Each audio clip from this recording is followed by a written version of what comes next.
Anybody else notice he has two different laughs?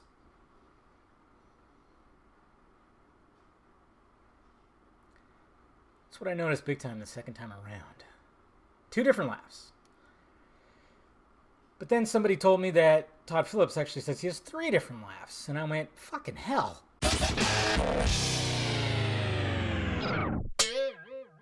What's happening, film friends? Dave the Film Junkie here. Finally giving you my spoiler review. I apologize, guys, that it's a little late on this. But hey, everybody's still talking about it, especially CNN. And my one video where I mentioned about dumb headlines from CNN gets demonetized.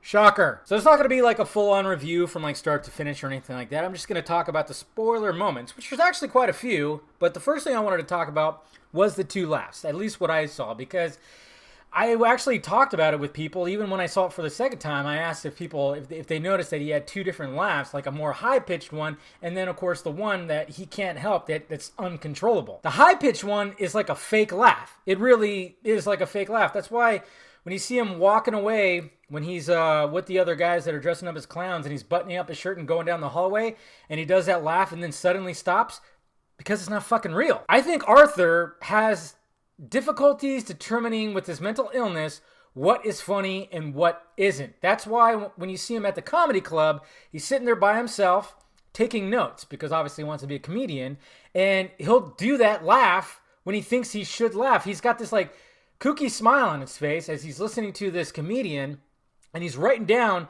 things that are making the audience laugh, and it's almost like he's trying to time his laugh with the audience, but it's usually just like off, because his perception of funny just isn't there. When he laughs uncontrollably, that's his actual laugh, but of course he can't control it. Maybe the third laugh is just him actually laughing, where it's not part of the illness, it's actually genuine laughter. I'm gonna have to watch it again. Not like I wasn't going to. When he's struggling with that laugh and he's just and he's trying to like stop. I mean, it's a different tone, it's a different everything. But that was just one of the first things that I saw when I was watching it. So when Arthur, of course, gets fired because one of his partners gives him a gun, and he had it on him when he was in the children's hospital, and it fell out, and he tried to play it off like it was a prop. He's in the subway and he's doing the uncontrollable laugh thing when these three douchebags that work for Thomas Wayne are, giving him shit, punching him, stuff like that, and he just had enough and he just decided to shoot him, and it's like, yeah, well, they had it coming. That's when that creepy bathroom scene oh my god, man, with the fucking score, the way that cello it's just so haunting. I mean, it's all throughout the movie. Right here, this is when he starts leaning into it.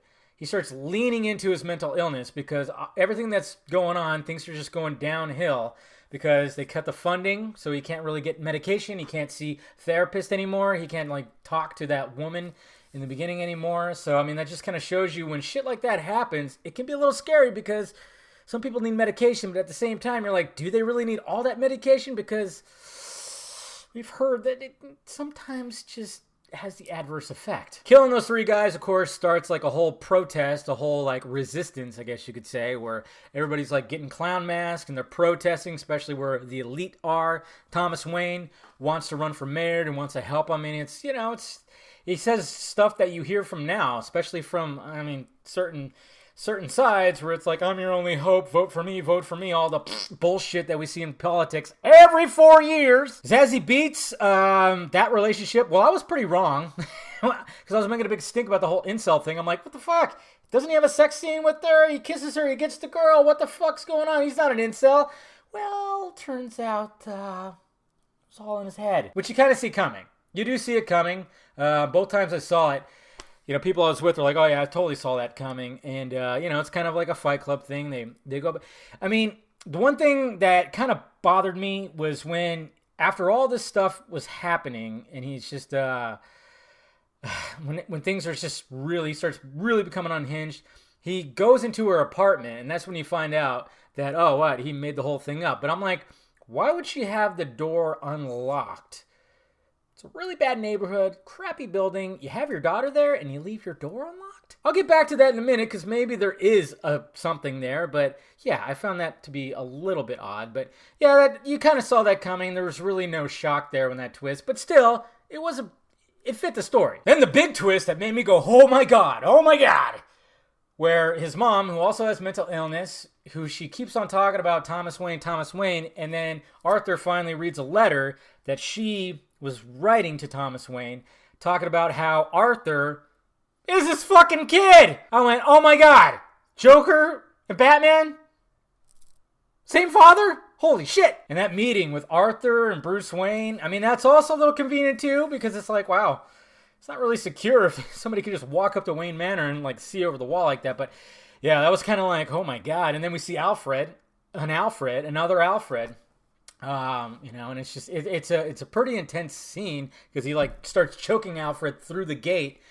And then Alfred mentions, like, no, your mom is crazy. We had to let her go. She was loony, and then blah, blah, blah. And then when he confronts Thomas Wayne at that gala, another little convenient thing, too. This is where it's like there's a lot of convenience going on, and you almost go, well, the relationship wasn't real. Is anything real? Thomas Wayne, which was a really good scene, a little confrontation scene where he just says, no, you were adopted. She adopted you while she was like mentally ill and this, that, and this. So then he goes to Arkham State Hospital. He steals the file on his mom where, yes, it shows an adoption paper. So no, he's not Thomas Wayne's kid, not his bastard child. But yeah, he's adopted, which that just... Whoa. So he kills his mom! Jesus Christ. I mean, it's like, oh my god, both times I watched that people are with, yeah, it's pretty fucked up. Pretty fucked up. And then what happens after that is he starts really leaning into it. Starts putting the makeup on. He dyes his hair green. And then two people that he worked with at the clown place, whatever the hell, the little guy and then of course the big guy who gave him the gun, show up. And oh man, this is like... It's intense. It's a dark scene because he kills the big guy, of course, stabs him in the neck with scissors, and then slams his head into the corner of the fucking wall. And it's pretty bad. And then, of course, the little guy's over there just like going, oh my god, oh my god. And then he wants to get out, but the chain is latched and he can't reach it. You don't want to laugh, but you do. It's a fucking like, it's... During a really disturbing moment of the movie, you almost want to go, I can't laugh at this. It's kind of sad, but I can't help it. It's almost... I mean, it was kind of brilliant. Really? Then you're like, oh my god, he's going to kill the little guy. He's going to kill him. Oh my god, oh my god. And then he just goes, you were the only one nice to me, kisses him on the head, and lets him go. And that just shows you right there, folks. Be nice to people. You just never know. He gets invited on the Murray Franklin show because Murray Franklin showed a clip when he was trying to do stand-up and he was laughing uncontrollably and being really bad because he doesn't have that perception of what is funny. So he goes on there full on decked out. This is when he really leans into it. Really leans in to his mental illness where he doesn't need medication. I mean, his walk changes. You see him walking, he's all hunched over and blah, blah, and he's just like, he almost looks like he has a limp. But when he's Joker, his shoulders are back and he's just full on confident, which is pretty scary if you think about it, of course. Goes on the Murray show. He loves to call him Murray. And, well, his whole idea, of course, was to kill himself on the show. Just say, like, knock, knock, who's there, and then boom, do that. But that doesn't go wrong. And pretty much this just... Don't ever invite the Joker on a talk show. It never goes well. He kills Murray on live TV. And, yeah... It's kind of funny, too, because he claims that he's not part of the protest, but then he appreciates the protest. He's so off the cuff, because you can almost look at it both ways. Was he for all the anarchy that was happening with the protest, or was he just all about himself? And I don't know. It's pretty crazy, but then when he's in the back of the cop vehicle, they slam it, with a big truck, pull him out of the car, put him on the hood. He gets up, and then you get this iconic shot, which is just crazy because he's bleeding from the mouth. Everybody's cheering him on, and he just takes it, and he makes a smiley face with his blood, and it's like, holy shit. But then, the Waynes. Again, we see the Waynes get murdered. That's right. They were going to see Zorro and the Gay Blade when all the pandemonium is happening, and they try to get through an alleyway, which, god damn it, stop going down alleyways. A guy in a clown mask. It's not Joe Chill, I don't think. Maybe it is. Who knows? But, yeah, goes down and says, hey, fuck you, Wayne, kind of thing. Shoots Thomas. Breaks, of course, the pearls. Shoots Martha. But the only thing with this time, Bruce gets a blood splatter on the fucking face. Oh, oh my God. He fucking just hits him in the face.